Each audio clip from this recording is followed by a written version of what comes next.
देखिए बायोमॉलिक्यूल्स में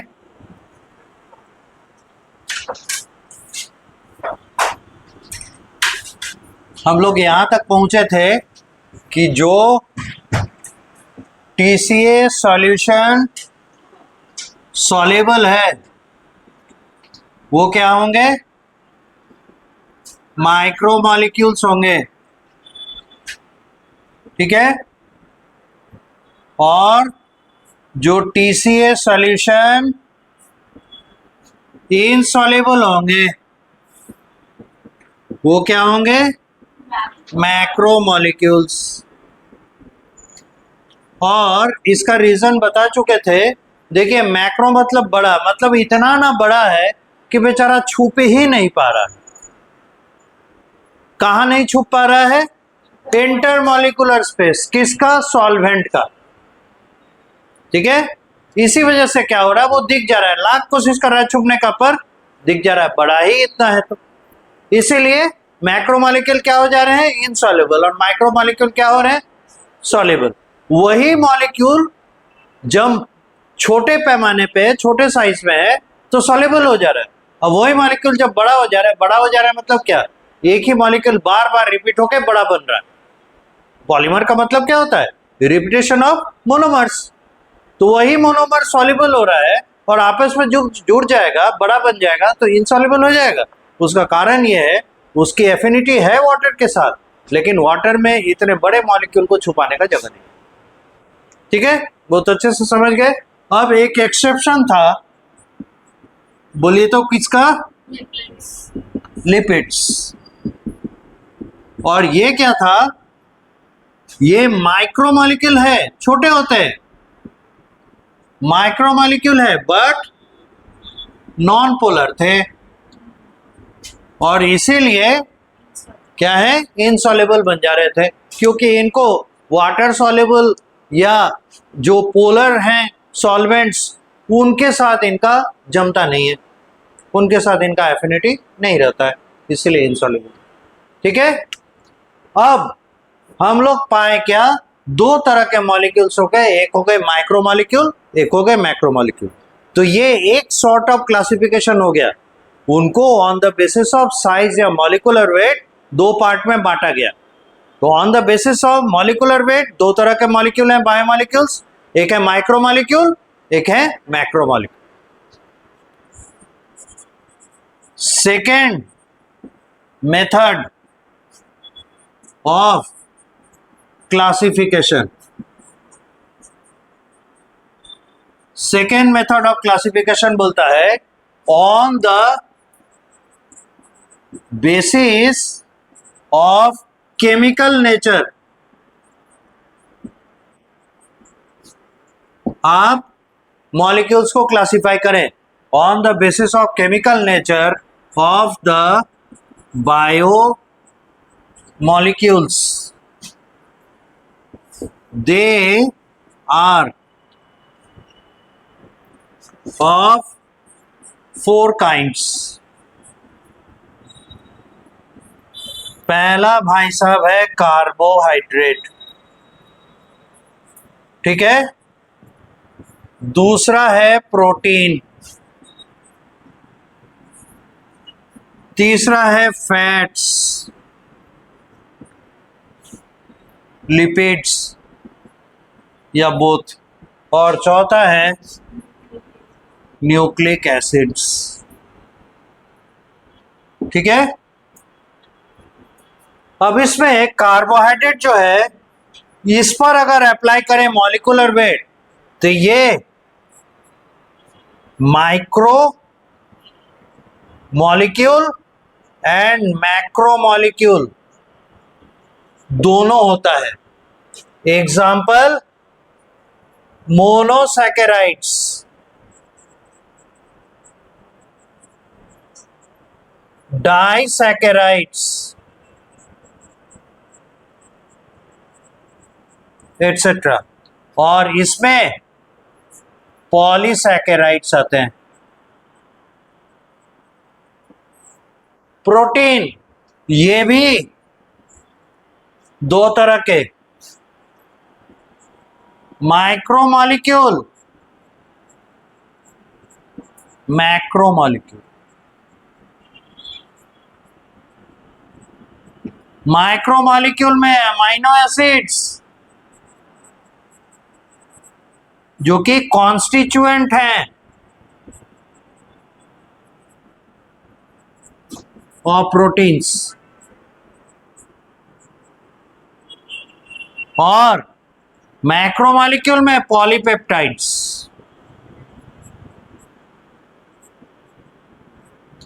लिपिड ये शुरू से अंत तक, आदि से अंत तक माइक्रोमॉलिक्यूल ही रह गया, ये मैक्रोमॉलिक्यूल नहीं बन पाए, माइक्रोमॉलिक्यूल होते हैं। न्यूक्लिक एसिड ये फिर माइक्रोमॉलिक्यूल और मैक्रोमॉलिक्यूल दोनों होता है।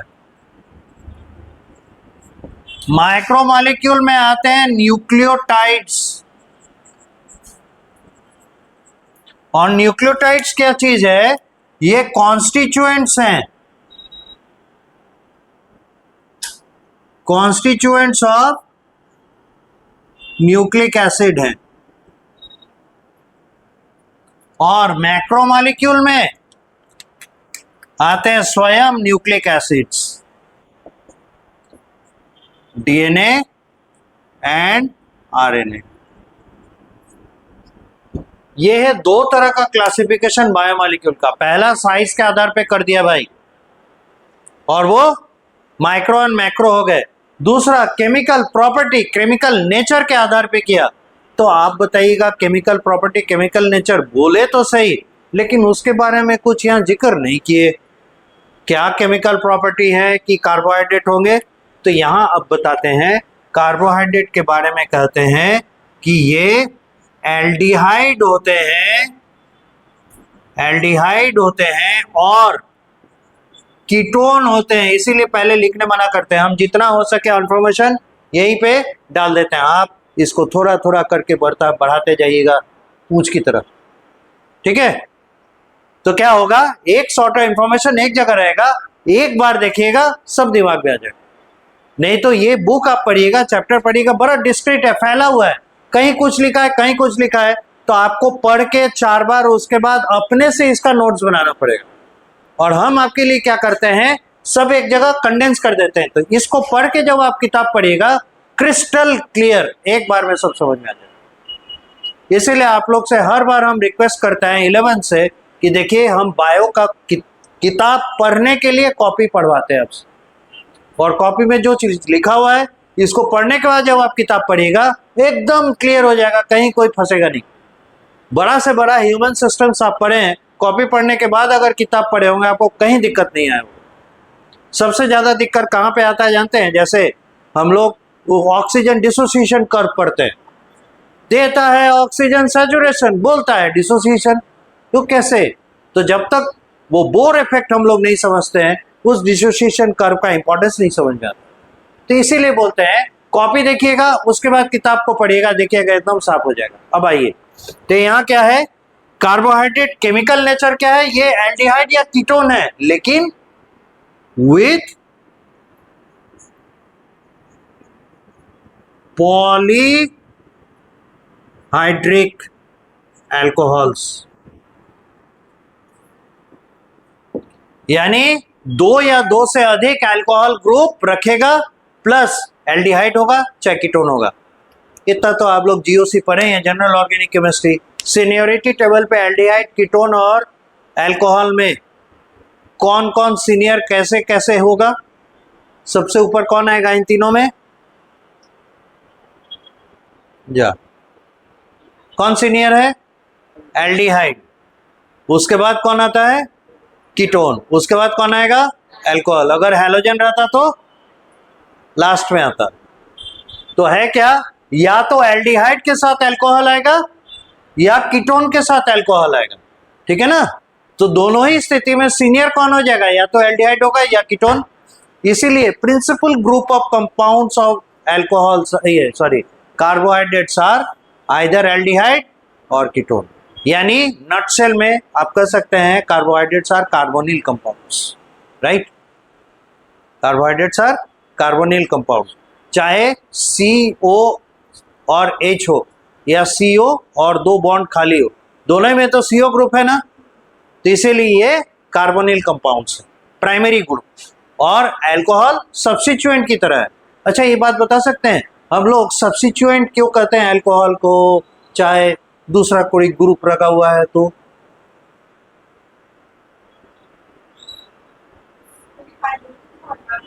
एग्जैक्टली ये सभी हाइड्रोकार्बन है, कार्बन और हाइड्रोजन होना चाहिए, कार्बन को नहीं हटाता बल्कि हाइड्रोजन को रिप्लेस करके खुद आता। Good one. अब है प्रोटीन, इसका केमिकल नेचर क्या है? ये होते हैं पॉलीमर्स ऑफ एमाइनो एसिड्स, मतलब ये बड़ा पिकुलियर कंपाउंड है। आप जब ऑर्गेनिक केमिस्ट्री पढ़ेंगे तो आपको मालूम चलेगा ऑर्गेनिक केमिस्ट्री में या ऑर्गेनिक कंपाउंड्स में एल्कली का या बेस का जो मतलब ग्रुप है जिसे बेस माना गया है, ऑल आर अमाइंस। तो एक तरफ बेसिक नेचर है और दूसरा तरफ कार्बोक्सिलिक एसिड भी है, यानी एसिड और बेस दोनों एक साथ कंपाउंड ये कैरी करता है, तो एम्फोटेरिक कंपाउंड है, डुअल नेचर है। तो ऐसे तो हो गया न्यूट्रल, लेकिन जिसका पलड़ा भारी हो जाएगा कभी कभी वो उस तरह का हो जाता है। ये है अमीनो एसिड्स। उसके बाद लिपिड्स एंड फैट्स, ये सिंपली फैटी एसिड्स हो सकते हैं और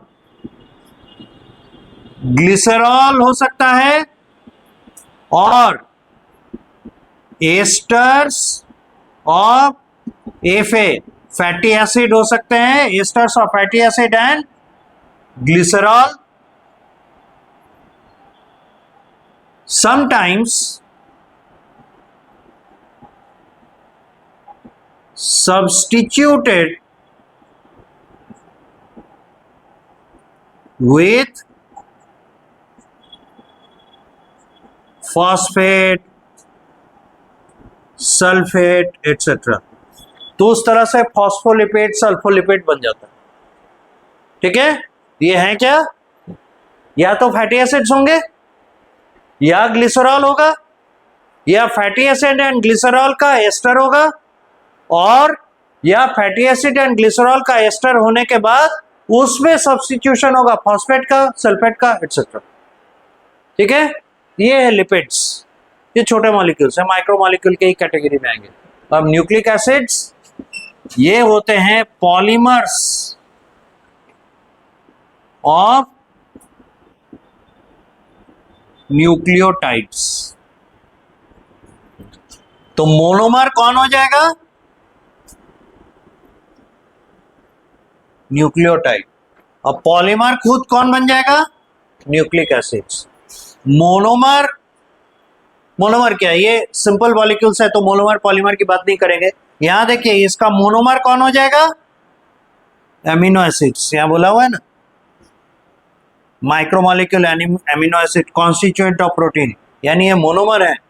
इनका पॉलीमराइजेशन होता है तब ये प्रोटीन या पॉलीपेप्टाइड बनते हैं। उसी तरह से कार्बोहाइड्रेट, इनका मोनोमर कौन होता है? मोनोसैकेराइड। तो डाइसैकेराइड कौन हो गया? 2 यूनिट ऑफ मोनोसैकेराइड आपस में जुड़ा तो डाइसैकेराइड बन गया। और इसी तरह से ये यूनिट बाय यूनिट जुड़ते जाते हैं और पॉलीमर बन जाते हैं। क्लियर? ये हुआ केमिकल नेचर जिसके बेसिस पे हम बायोमॉलिक्यूल्स को क्लासिफाई करते हैं। यहां तक नोट कीजिए।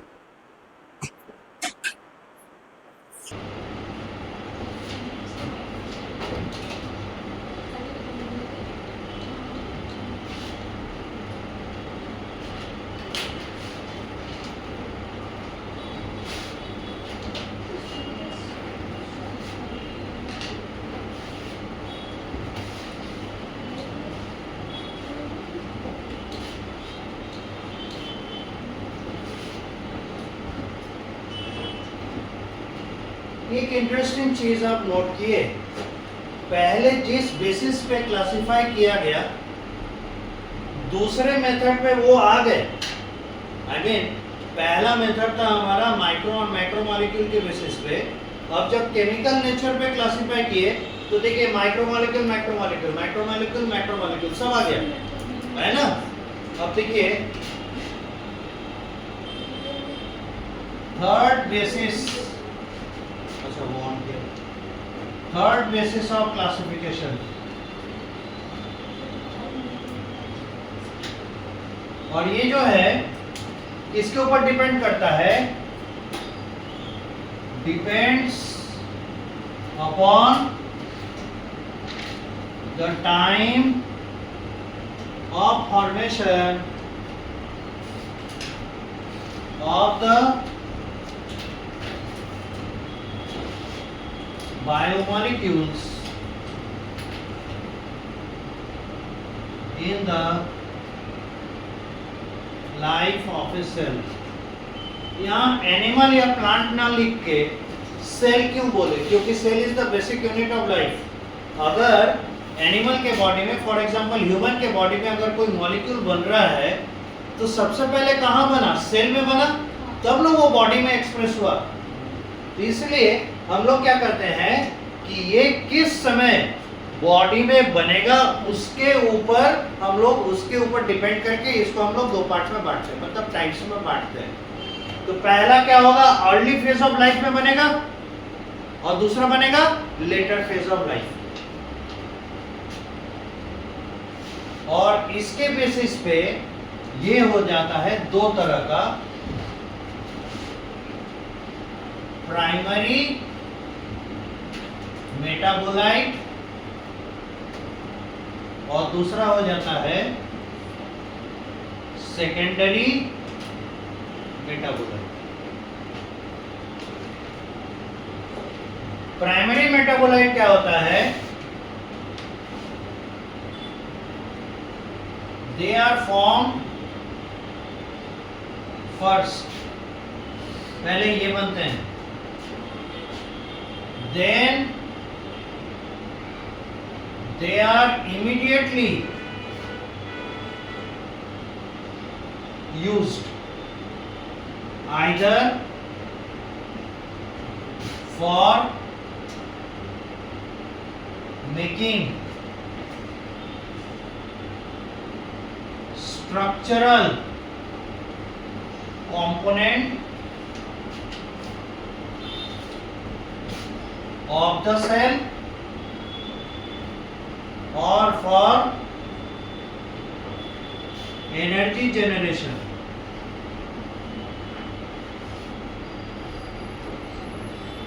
क्या है, ये पहले बनेंगे और इमीडिएटली बनने के बाद इनका यूज होगा दो तरीके से, या तो स्ट्रक्चरल मॉलिक्यूल की तरह, स्ट्रक्चरल कंपोनेंट की तरह यूज हो जाए, या फिर फंक्शनल मॉलिक्यूल की तरह यूज हो, चले जाए एनर्जी प्रोडक्शन में।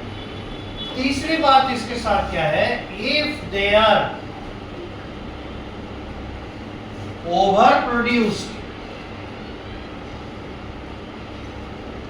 और एब्जॉर्ब, अगर ये ज्यादा बन गए या एब्जॉर्ब हो गए, only then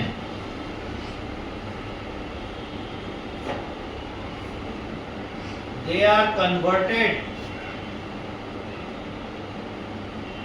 into secondary metabolites। और यहीं से इसका एक और इंपॉर्टेंट फीचर सामने आता है कि यही वो हैं जो सेकेंडरी मेटाबोलाइट को जन्म देंगे। और ये तब होगा जब प्राइमरी मेटाबोलाइट की मात्रा अधिक हो जाएगी, जरूरत से अधिक, तब। और जरूरत से कम है तो उसको तो यूज करना है, यूज कर लेगा। यूज से बचेगा जब, तभी बच पाएगा जब ज्यादा बन गया, तब इसका सेकेंडरी मेटाबोलाइट में कन्वर्शन होगा। तो उसी तर्ज पे सेकेंडरी मेटाबोलाइट क्या कहलाएंगे, दे आर फॉर्म लेटर, ये बाद में बनते हैं। Number 1, they are formed from the primary metabolites।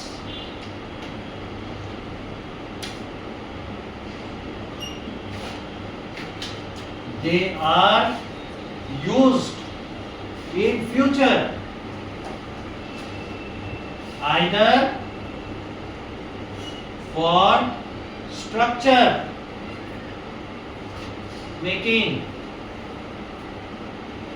or as a source of energy.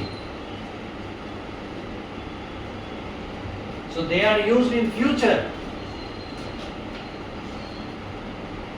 and not immediately. ये तुरंत नहीं यूज होते, अगर बन गए तो रखे हुए रहेंगे। ठीक है, इसको बड़े अच्छे से एक एग्जांपल से आपको समझा सकते हैं। हमारे लीवर में ग्लाइकोजन रहता है और हमारे इंटेस्टाइन में ग्लूकोज आता है। तो ग्लूकोज हो गया प्राइमरी मेटाबोलाइट, ग्लाइकोजन हो गया सेकेंडरी मेटाबोलाइट। अब प्रूफ करते हैं कैसे, देखिए क्या बोले, प्राइमरी मेटाबोलाइट या तो बनेंगे या एब्जॉर्ब होंगे पहले। तो ग्लूकोज चूंकि हम बना नहीं सकते तो बाहर से लेते हैं डाइजेशन के माध्यम से। अब जब इंटेस्टाइन से ब्लड में आया, ब्लड सेल में डिलीवर करेगा। डिलीवर करने के बाद उसका पहला टारगेट होगा कि सेल के साइटोप्लाज्म में जाए और ग्लाइकोलिसिस करे। रेस्पिरेशन पढ़ चुके हैं, पहला काम होगा ग्लाइकोलिसिस करे, फिर पायरुविक एसिड बनाए, फिर जाएगा माइटोकॉन्ड्रिया में और ताकि एटीपी प्रोडक्शन की ओर जाए। ये एनर्जी में यूज हो गया। दूसरा, अगर ये जरूरत से ज्यादा बन गया तो स्टोर होने के लिए लीवर पे जाएगा ग्लाइकोजन बन के।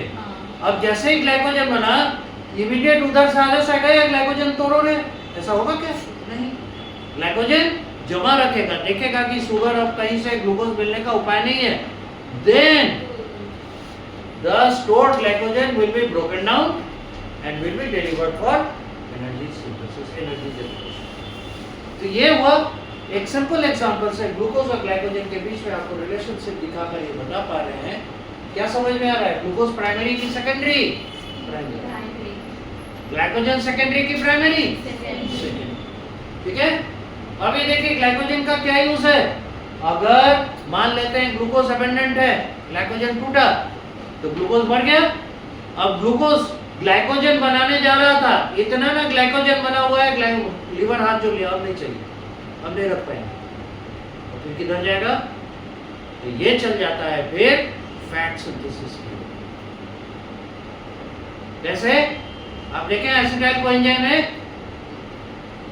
ग्लाइकोलिटिक पाथवे में पायरुविक एसिड बना, माइटोकॉन्ड्रिया में जाके एसिटाइल कोएंजाइम में एक कार्बन निकल जाएगा पायरुवेट डिहाइड्रोजनेस कॉम्प्लेक्स से। अब जो एसिटाइल कोएंजाइम में है वो 2 यूनिट कार्बन का है, ये आपस में जुड़ता जाएगा, जुड़ता जाएगा, जुड़ता जाएगा, बाद में फैटी एसिड बन गया फैट से लिपिड। इसलिए ज्यादा चावल खाने के बाद भी मोटापा आता है। ये नहीं कि तेल खा रहे हैं इसलिए, घी खा रहे हैं इसलिए चर्बी जम रहा है, शुगर से भी। पर ये एक और एग्जांपल है आपको ये समझाने के लिए कि सेल के अंदर सभी मॉलिक्यूल्स इंटरकन्वर्टेबल है। ये मत सोचिए कि अगर हम ग्लाइकोलिसिस में ग्लूकोज पढ़े हैं और देखे हैं कि एटीपी सिंथेसिस के लिए केवल और केवल ग्लूकोज चाहिए, दूसरा कोई बायोमॉलिक्यूल का लाल नहीं है कि आके वहाँ माइका लाल होता है ना, यहाँ बायोमॉलिक्यूल का लाल है, ऐसा नहीं कि जो एनर्जी दे सके। गलत फहमी में मत रहिए। अभी सुने कि एसिटाइल कोएंजाइम में फैट्स बना रहा है, उल्टा नहीं चल सकता है। फैट्स टूट के एसिटाइल कोएंजाइम में देगा और फिर ऑक्सोलोएसीटेट के साथ मिलके टीसी साइकिल चलाने लगेगा, जिसके बारे में आपको पढ़ाए थे। TC cycle is the hub of formation reactions and breakdown reaction. इसीलिए तो वही फैट्स स्टोर हो गया, वही फैट्स एनर्जी दे दिया। तो एनर्जी प्रोड्यूस करने के लिए एक कॉमन मीट पॉइंट यहाँ पर हो गया एसिटाइल कोएंजाइम। इसके बाद एक और कॉमन पॉइंट मीट पॉइंट आएगा, वहाँ वाला पायरुविक एसिड करें टीसीए साइकिल के इंटरमीडिएट जैसे साइट्रेट, जैसे alpha ketoglutaric acid, alpha ketoglutarate, succinyl coenzyme में सक्सिनेट, फ्यूमरेट, ऑक्सलोएसीटेट, मैलेट और उधर पायरुवेट, ये सभी इंटरमीडिएट्स हैं। तो क्या हो सकता है, वो जो एमिनो एसिड्स हैं जो पढ़ेंगे आप देखेंगे एमिनो एसिड का जो कार्बन का स्केलेटन है उसमें से अमीनो ग्रुप जब हटा दिया जाता है ना तो वो किसी ना किसी तरीके से टीसीएस साइकिल के इंटरमीडिएट में कन्वर्ट होता है और वो एनर्जी प्रोडक्शन की ओर चल रही है। और अगर ज्यादा एनर्जी चाहिए है ना, किसी तरह का इन्फेक्शन हुआ है, अटैक हुआ है, इंजरी हुआ है, एक्सीडेंट हुआ है या बहुत जोर बीमार पड़े या किसी तरह का स्ट्रेस है तो एक प्रोसेस होता है ग्लूकोनियोजेनेसिस जिसमें नॉन कार्बोहाइड्रेट सोर्सेस से ग्लूकोज बनता है, यानी वही फैट्स, वही प्रोटीन, वही nucleotide under extreme condition glucose बनाने जाएगा और वो फिर एनर्जी प्रोडक्शन की ओर जाएगा। वो ये नहीं देखेगा कि अभी दूसरा मॉलिक्यूल बनाए कि नहीं बनाए, अभी एनर्जी इतना चाहिए कि उस टॉक्सिक स्ट्रेस से बाहर आना है। और आप जो पढ़े fight, fright and flight hormone 3H वाला कौन है? एड्रेनलिन। वो एड्रेनलिन जब ट्रिगर होगा ये सब होगा। और उसके बाद एक और पढ़े कैटेकोलामाइंस, इसके बारे में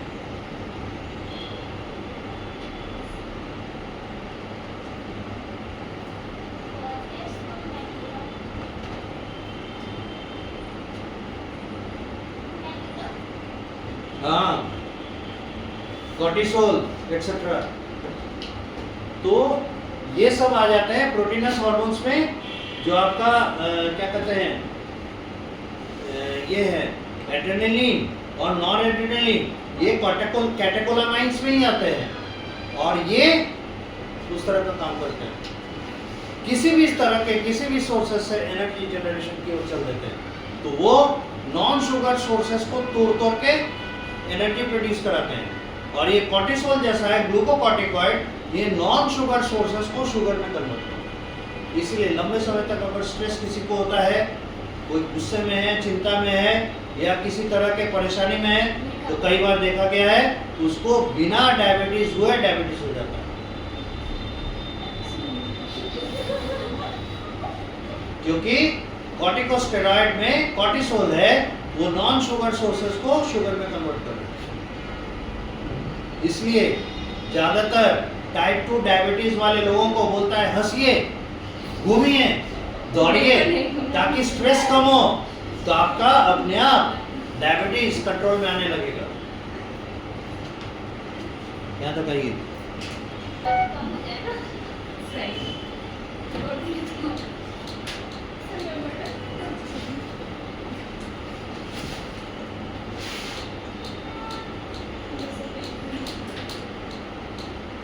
ये था 3 तरह का क्लासिफिकेशन स्कीम बायोमॉलिक्यूल्स के लिए।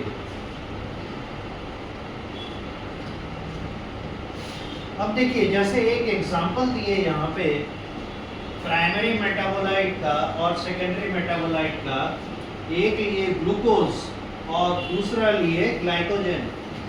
ग्लूकोज अपने आप में किस कैटेगरी का मॉलिक्यूल है? कार्बोहाइड्रेट है ना।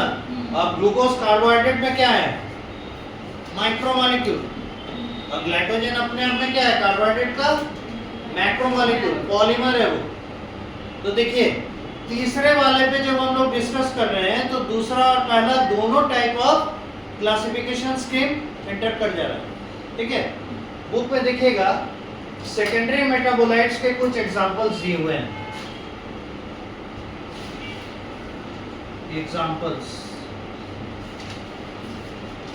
एग्जाम्पल के लिए चार्ट दिया है कैटेगरी,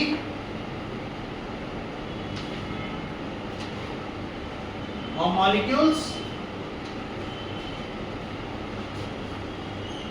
नेम ऑफ मॉलिक्यूल्स।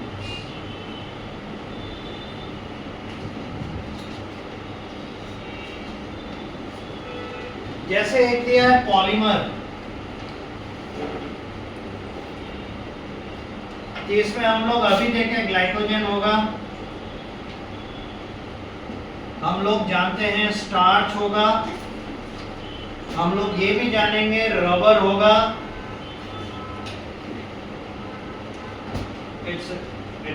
गम होगा,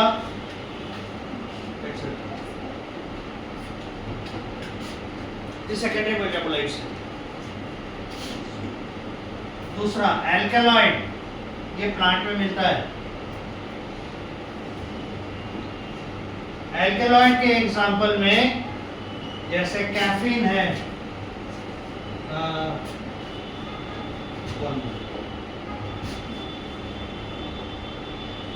मॉर्फिन,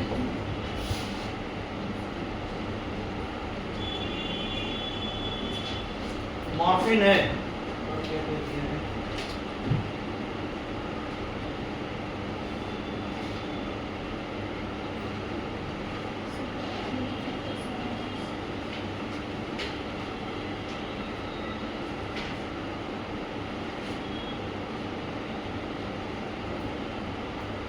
कोटीन है,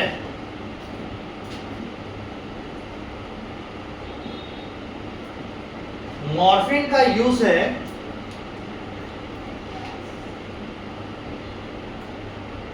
एज ए पेन किलर या पेन रिलीवर, ठीक है। जब सर्जरी होता है या किसी तरह का पेनफुल स्ट्राइक हुआ होता है तो बॉडी को रिलैक्स करने के लिए, ताकि हीलिंग प्रोसेस फास्ट हो सके, उसे मॉर्फिन दिया जाता है। इससे क्या होता है, सेंट्रल नर्वस सिस्टम का एक्टिविटी स्लो डाउन हो जाता है, ठीक है, तो बॉडी रेस्पॉन्सिव कम रहता है। इस वजह से पेन का सेंसेशन बॉडी को कम मिलता है। तो पेन का सेंसेशन अगर कम मिलेगा तो स्ट्रेस हार्मोन कम रिलीज होंगे, है ना। तो जो conversion of useful molecules into sugar हो रहा था वो रुकेगा, और जो हीलअप होना था वो हीलिंग प्रोसेस फास्ट हो जाएगा। इसलिए कहते हैं बीमार पड़ने पे आराम कीजिए, लंबे समय तक अगर हम सोते हैं तो उससे क्या होता है, हमारा स्ट्रेस कम होता है, तो हीलिंग प्रोसेस अगर हमारा बढ़ता है, या कोई इन्फेक्शन का अटैक हुआ है तो हमारा इन्फेक्शन से फाइट करने के लिए जो एसेंशियल मॉलिक्यूल्स है बॉडी उसको बनाने में कॉन्सेंट्रेट कर सकता है। तो हम अगर रिलैक्स स्टेज में है, ज़्यादा एक्टिव नहीं है, तो हमारा एटीपी का खर्चा मसल्स को दे नहीं रहा है, बल्कि एटीपी का खर्चा एंटीबॉडी प्रोडक्शन में ज़्यादा जा रहा है, तो हम इजीली रिकवर कर सकते हैं। और अगर हम स्ट्रेस में रहेंगे, मस्कुलर एक्टिविटी भी करेंगे, तो एटीपी वही है, हमारी बॉडी में जो रिजर्व एटीपी वही एटीपी है। अब उसका खर्चा एक तरफ कर दें या चारों तरफ करें, तो अगर चारों तरफ करेंगे तो जहाँ पे रिपेयर एक्टिविटी है वहाँ के लिए कम एटीपी जाएगा, तो हमारा एंटीबॉडी प्रोडक्शन का रेट कम होगा, तो क्या होगा, इन्फेक्शन को कंट्रोल करने में ज़्यादा समय लगेगा। इसलिए बीमार पड़ने पे अगर हम लोग आराम नहीं करते हैं तो हमें रिकवरी में ज़्यादा टाइम लगता है, और जो ज़्यादा आराम कर लेता है जल्दी ठीक हो जाता है। These are the reasons. ये all the game are concentrated with the energy recovery। तो जिस तरीके से एनर्जी हम यूज करते हैं उसी तरीके से हीलिंग प्रोसेस चलता है। कोडिंग, जनरली कोडिंग का कंपोजिशन रहता है, जितने रेस्पिरेटरी डिसऑर्डर्स में मेडिसिन दिए जाते हैं, जैसे कफिंग है ना, जैसे फीवर है विद कफ, जैसे स्नीजिंग है यानी छींक रहा है, खांस रहा है, सर्दी खांसी हुआ, उस तरह के कंडीशंस में यानी रेस्पिरेटरी डिसऑर्डर्स को ठीक करने के लिए कोडिन का यूज किया जाता है। इससे क्या होता है, रिलैक्स होता है, ब्रोंकियल पाथ रिलैक्स होता है, सांस लेने में आसानी होती है, बॉडी रिलैक्स स्टेट में रहता है, और हम रिकवर ज़्यादा आसानी से कर सकते हैं। इसमें भी उसी तरह का नर्वस सिस्टम को थोड़ा स्लो डाउन करने का इफेक्ट रहता है, ठीक है। तो ये भी सुलाया जाता है, सुलाने में या बॉडी को रिलैक्स करने में काम आता है। अब क्या आप देखेंगे ह्यूमन हेल्थ एंड डिजीज में इनका एब्यूज होता है। एब्यूज यानी एबनॉर्मल यूजर्स, उसको कहते हैं एब्यूज। और ये ड्रग्स हैं, ड्रग किसको कहते हैं, ऐसे केमिकल्स जो कि यूज किए जा सकते हैं as a medicine are called drug. देखते हैं जैसे सेंट्रल ड्रग इंस्पेक्टर बोलते हैं, दवा के दुकान का जो है ना लाइसेंस चेक करता है, लाइसेंस देता है, उसका जो हेड होता है उसे सेंट्रल ड्रग इंस्पेक्टर कहते हैं, या चीफ ड्रग इंस्पेक्टर ऐसे कहते हैं। तो ड्रग इंस्पेक्शन मतलब क्या हो गया, जो मेडिसिन है, जो ड्रग्स हैं, उनका चेक करना, उनका इंस्पेक्शन करना। सो मेडिसिन आर ड्रग्स, एक कैटेगरी ऑफ ड्रग, ठीक है। पर इस ड्रग का मिसयूज करना एब्यूज कहलाता है। तो जो एडिक्टेड होते हैं वो इनका बैड यूज करने लगते हैं, समझ गए। तो वो भी एब्यूजेस में हम लोग को वहां पर। एनीवे तो ये क्या है, एल्कलॉइड्स हैं। और बता दें टी में भी एल्कलॉइड है। टी को एक्चुअली में यूज किया जाता है किस वजह से, एल्कलॉइड के लिए।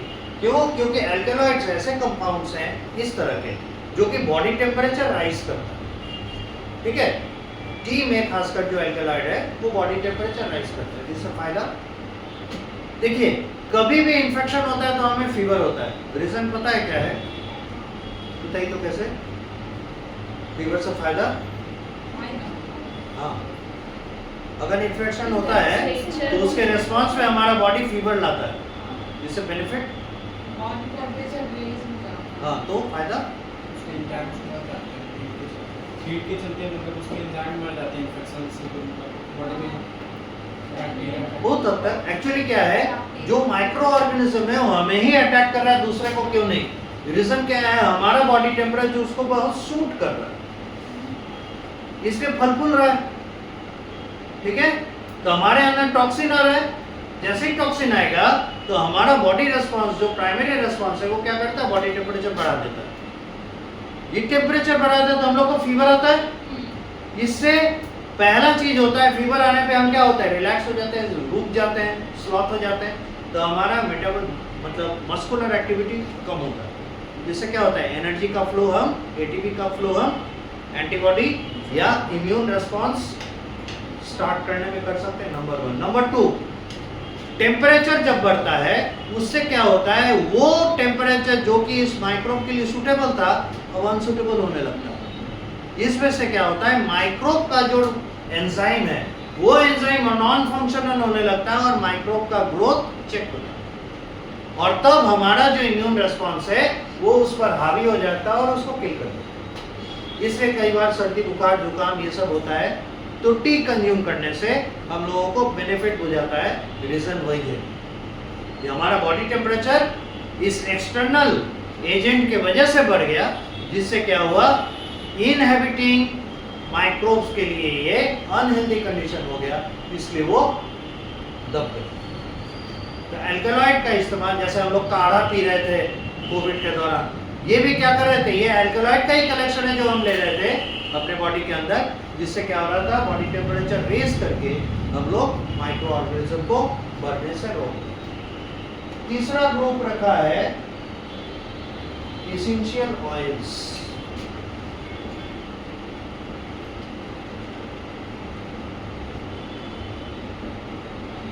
इसमें एग्जांपल दिया है लेमन ग्रास ऑयल,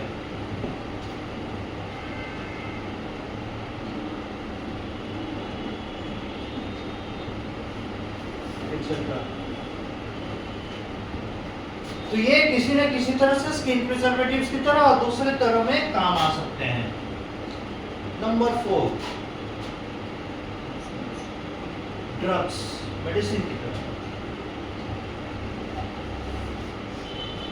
ये तो एल्कलॉइड है जिन्हें हम लोग मेडिसिन की तरह यूज करते हैं अंडर सर्टेन कंडीशंस। ड्रग्स के कैटेगरी में दिया है विनब्लास्टीन,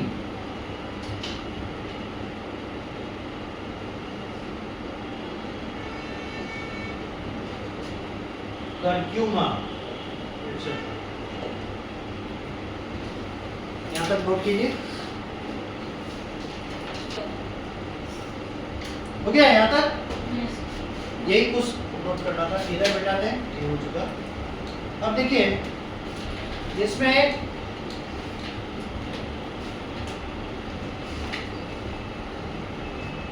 जो 3-4 कुछ आए, ये तो हो गया एल्कलॉइड, इनके बारे में भी थोड़ा देखे है ना। एसेंशियल ऑयल, इनका भी इंपॉर्टेंस समझे, इन्हें स्किन पर यूज किया जा सकता है। ड्रग्स, इसमें एक है विनब्लास्टीन, एक फ्लावर है एगेटस पेटुला,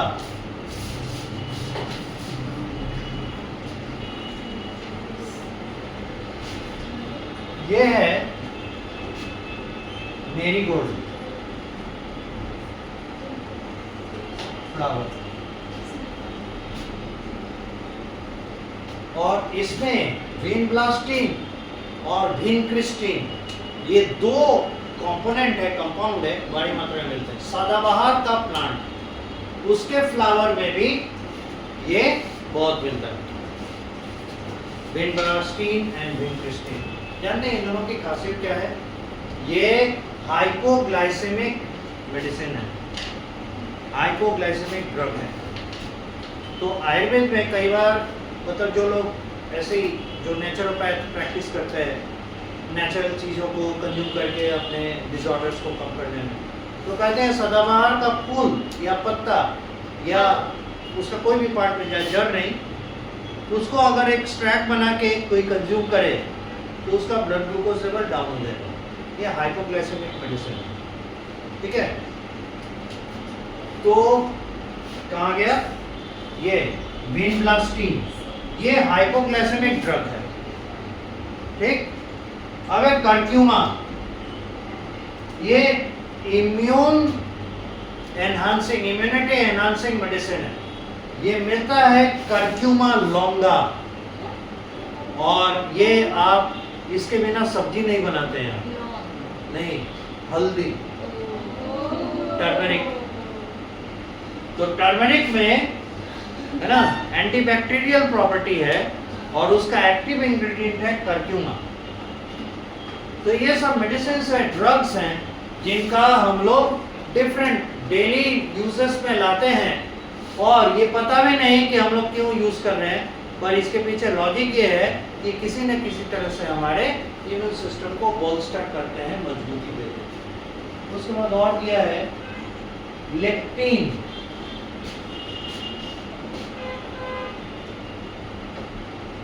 इसका एग्जाम्पल दिया है कॉनकैनावैलिन। उसके बाद एक दिया है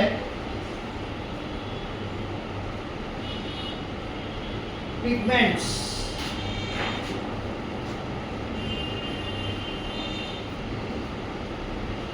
कैरोटीनॉइड्स,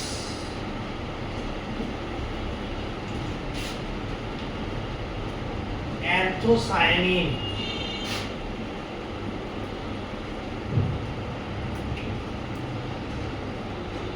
उसके बाद एक दिया टॉक्सिन, इसमें दिया है एब्रीन, और एक क्या दिया है राइसिन। यहां तक लिखिए। इन सब के कुछ न कुछ इंपॉर्टेंट रोल्स हैं।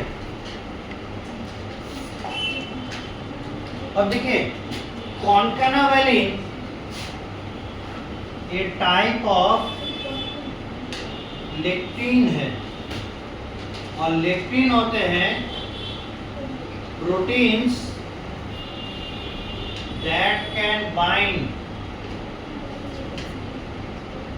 With sugar molecules.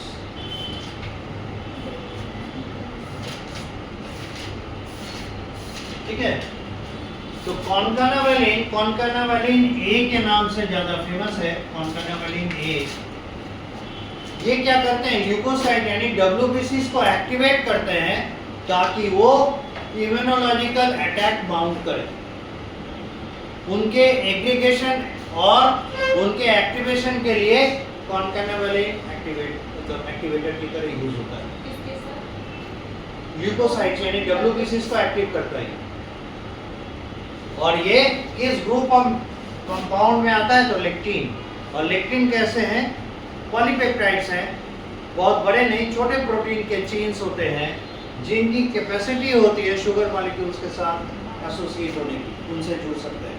Like the galactose, like the modified galactose N acetyl galactosamine, glucose N acetyl glucosamine etcetera, इनके साथ ये जुड़ सकते हैं। और इस तरीके से क्या करते हैं, ये ऐसे मॉलिक्यूल्स हैं जो कि ल्यूकोसाइट को एक्टिवेट करेंगे, जिससे अगर किसी तरह का इन्वेशन हुआ है, माइक्रो ऑर्गेनिज्म का अटैक हुआ है, तो हम उससे अपने आप को प्रोटेक्ट कर सकते हैं। अब यहाँ देखिए पिगमेंट, कैरोटीनॉइड एंड एंथोसायनिन, ये तो जानते हैं कहाँ पाए जाते हैं, प्लांट्स में। किस तरह के पिगमेंट है, फोटो पिगमेंट है, और फोटो पिगमेंट है तो कहाँ पे पाए जाएंगे? LHC में, LHC1, LHC2, याद आ रहा है? जो फोटोसिंथेसिस वाला टॉपिक पढ़े थे वहाँ पे आपको मिलता होगा प्लांट के लीफ के क्लोरोप्लास्ट में थाइलाकॉइड के मेम्ब्रेन पे, क्योंकि वही लाइट रिएक्शन होता था। तो लाइट रिएक्शन में ये फोटो पिगमेंट्स क्या करते हैं? क्लोरोफिल ए को घेर के रखते हैं, क्योंकि डायरेक्ट सनलाइट अगर ले लेगा तो हो सकता है थोड़ी देर के बाद ये टूट जाए, तो रिएक्शन सेंटर डैमेज हो जाएगा। इसलिए उसको बचाने के लिए एसेसरी मॉलिक्यूल्स रहते हैं, ये एसेसरी मॉलिक्यूल्स। ये तो पहला काम हो गया प्लांट में जहाँ पाया जा रहा है वहाँ का, उसको फायदा पहुंचा रहा है। हमारे लिए क्या फायदा है? हमारे लिए फायदा है इसमें बहुत सारे डबल बॉन्ड्स होते हैं, डबल बॉन्ड्स यानी अनसैचुरेशन सेंटर, ठीक है। और ये एक काम करते हैं, वो है एक एंटीऑक्सीडेंट की तरह ये काम करते हैं। तो होता है क्या, जो फ्री रेडिकल्स हैं, ऑक्सीजन के फ्री रेडिकल्स, वो ढूंढते हैं कि कहाँ हमको अनसैचुरेशन सेंटर मिले, वहां पे हम अटैक करें और उसको फ्री रेडिकल में बनाएं। तो बजाय हमारे सेल के ये एंथोसायनिन, ये कैरोटीनॉइड, ये अपने आप को प्रेजेंट करते हैं, आओ हम हैं अनसैचुरेशन सेंटर वाले, हमसे टकराओ, हमको फ्री रेडिकल बनाओ। और ये जब फ्री रेडिकल बनते हैं विटामिन ई के मदद से और विटामिन सी के मदद से रिड्यूस होकर वापस फ्री रेडिकल को डिस्ट्रॉय कर देते हैं। तो क्या होगा, जैसे मान लेते हैं कि दीवार पे कोई चीज टकराने आ रहा है तो एक कुशन रख दिए, अब कुशन क्या करेगा, उस बॉल का, उस पत्थर का फोर्स एब्जॉर्ब कर लेगा और पीछे का दीवार क्या होगा, प्रोटेक्टेड रहेगा। उस तरीके से ये क्या करते हैं, हमारे सेल के प्लाज्मा मेम्ब्रेन और डीएनए को प्रोटेक्ट करते हैं फ्री रेडिकल के अटैक से, ठीक है। ये इंपॉर्टेंस है, इसीलिए इन्हें एंटी कैंसर एजेंट भी कहते हैं, क्योंकि अगर डीएनए डैमेज हो गया या डीएनए में मॉडिफिकेशन आ गया तो क्या होगा, कैंसर हो जाएगा, है ना। और जो फ्री रेडिकल्स हैं, फ्री रेडिकल कार्सिनोजेनिक होते हैं इसी वजह से, क्योंकि डीएनए को मॉडिफाई कर देते हैं। तो अगर डीएनए को बचाना है, इनका अगर हम लोग उपयोग करते हैं तो हमारा लॉन्जिविटी बढ़ता है। हर बार डीएनए का डैमेज कैंसर नहीं करता है, सेल को भी किल कर सकता है। तो सेल का अननेसेसरी एजिंग ये रोक सकते हैं एंटी एजिंग एजेंट्स की तरह। इसलिए साग सब्जी जो ज़्यादा खाते हैं वो कंपैरेटिवली ज़्यादा एनर्जेटिक दिखते हैं, क्योंकि उनके सेल्स का डैमेज रेट कम होता है। Got the point? This is the reason. अब है टॉक्सिन, ये वाकई में टॉक्सिन है, एब्रीन, राइसिन एक्सेट्रा। ये सब जो है प्लांट्स अपने सेल के अंदर क्रिएट करते हैं, स्टोर करके रखते हैं as a secondary metabolite, as a kind of protection against the grazing animals. तो ये साइटोटॉक्सिक केमिकल्स हैं जो ग्रेजिंग एनिमल होंगे, अगर उनके ब्लड में चला गया तो उनको इनसे नुकसान पहुंचे। अब हम इनका इस्तेमाल कैसे करते हैं, तो कीमोथेरेपी दिया जाता है कैंसर पेशेंट्स को। उनका जो targeted killing of the tumour cells होता है उसमें यही एब्रिन और राइसिन वगैरह यूज किया जाता है। ये हाईली टॉक्सिक है और ये ट्यूमरस सेल्स को तो किल करते ही हैं, लेकिन अगल बगल के हेल्दी सेल्स के भी कांटेक्ट में जब आएंगे they will also be killed. इसलिए कीमोथेरेपी का बहुत साइड इफेक्ट होता है। These are highly cytotoxic chemicals जिनको कि कीमो के दौरान दिया जाता है ट्यूमर सेल्स को खासकर किल करने। पर इनके साइड इफेक्ट्स होते हैं, बता ही चुके हैं, जब हेल्दी सेल्स के कांटेक्ट में आएंगे और ये आसानी से बॉडी से एलिमिनेट भी नहीं होते, लंबे समय तक स्टे करते हैं। That is the reason why कि ये हार्मफुल इफेक्ट ज़्यादा देते हैं, ठीक है। तो क्या क्या देखे, वेन ब्लास्टिन, इनका हाइपोग्लाइसेमिक इफेक्ट, कर्क्यूमा, इनका antibacterial effect, anthocyanin and carotenoid anti ageing and antioxidant effect, abrin and ricin as a chemotherapeutic agent, concanavalin, है ना, concanavalin A as a leucocyte activator. ठीक है, एज ए ल्यूकोसाइट एक्टिवेटर। अगर नहीं भी लिख पाए हैं कोई बात नहीं, आपके पास वीडियो लेक्चर तो पहुंचेगा, उस समय ये बातें आपको मिलेंगी। ठीक है, बेटा दे आगे बढ़ सकते हैं। तो इस तरीके से हम लोग क्या करते हैं, जो सेकेंडरी मेटाबोलाइट्स हैं और प्राइमरी मेटाबोलाइट्स हैं उनके कुछ इंपॉर्टेंट एग्जांपल्स लेते हैं।